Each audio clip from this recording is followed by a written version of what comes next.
যে ছেলে খামারে স্বপ্ন দেখে, বিশ্বাস করো, সে শুধু টাকা না, স্বাধীনতা খুঁজে।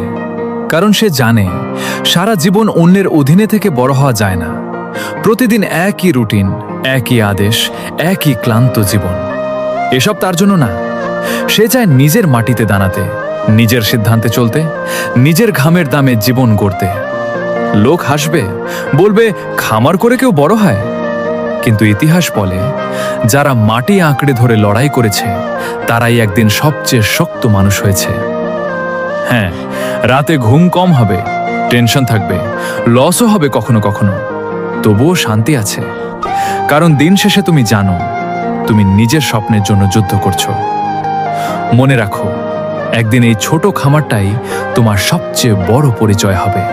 আর তখন যারা তোমাকে নিয়ে হাসছিল তারাই বলবে, ছেলেটা সত্যিই কিছু করে দেখাইছে। হাই, আমি ফার্মার অশোক।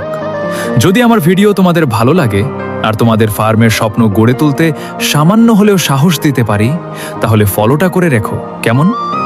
কারণ আমার ভিডিওতে তোমাদের সাথে শেয়ার করা হবে খামারের বাস্তব অভিজ্ঞতা, ভালো পরামর্শ, লাভ লোকসানের সত্য গল্প, আর একজন ফার্মারের প্রতিদিনের সংগ্রাম ও সফলতার পথ। স্বপ্ন দেখো, পরিশ্রম করো, একদিন নিজের খামার নিয়ে গর্ব করবে ইনশাআল্লাহ।